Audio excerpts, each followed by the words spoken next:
Welcome back. It's day 7 of adding a player from a random NFL team to the Cleveland Browns until the Browns win the Super Bowl. Yesterday, we added Trey McBride to the offensive side of the ball. Josh Allen had his best season. Josh Hines-Allen had his best season. And even a player that's already on the squad, Denzel Boston, had 1,600 yards and 19 touchdowns.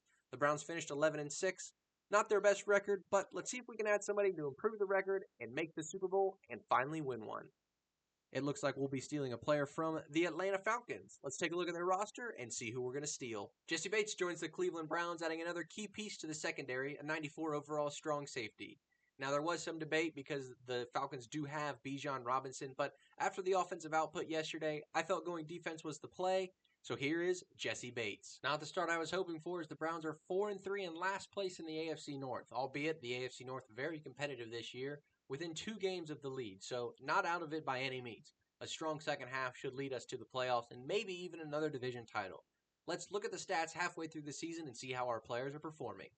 Josh Allen with a quieter first half of the year than he had last year when he started with 20 touchdowns to 0 interceptions and 2,100 passing yards. He's got 1,400 passing yards, 14 touchdowns, and 1 interception. So he's protecting the ball. He's throwing it downfield. I can't really complain about that. Let's look at the receivers. Chris Olave first on the team in receiving yards, but only 1 touchdown to show for it halfway through the season. Trey McBride fourth with 261 receiving yards and a touchdown himself.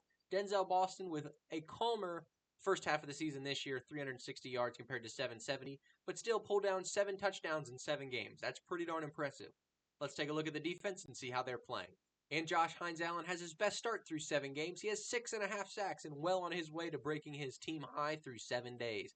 Let's take a look at the secondary guys. It's not great when you check on your secondary and your top 3 pieces don't have a single interception through 7 games, but there's still time to turn it around. Let's sim to the end of the season and see if the Browns can make the playoffs.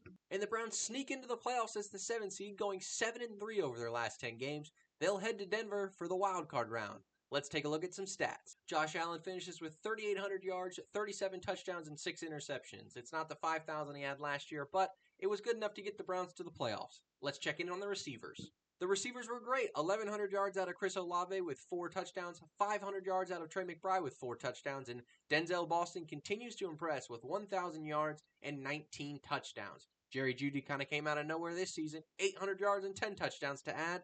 Let's take a look at the defense. I see why we went 7-3. 46 sacks total to end the year for the Browns defensive line. 13.5 out of Malik Collins, 12 out of Myles Garrett, 10.5 out of Mason Graham, and his best season so far through 7 days, Josh Hines-Allen with 10. Let's take a look at the secondary and see if they improved in the second half. The secondary as a whole did improve as Denzel Ward found himself 2 second-half interceptions and Jessie Bates found himself 1. Jaycee Horn didn't find a single interception this season, but that's okay. We'll need him to step up big in the playoffs if we want to go on a run.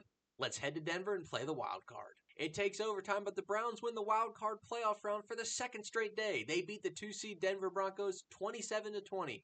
They'll now travel to Baltimore to take on division rival Ravens in the AFC divisional round. Let's see if we can get past the Baltimore Ravens. The Browns could have played 4 quarters like they played the 4th quarter. They might be unstoppable, but since they can't, they lose to the Baltimore Ravens 30-22. The 2nd straight day we lose in the divisional round. Stay tuned for day 8. Let's see who we add and see if we can make it to our first AFC championship and eventually win the Super Bowl.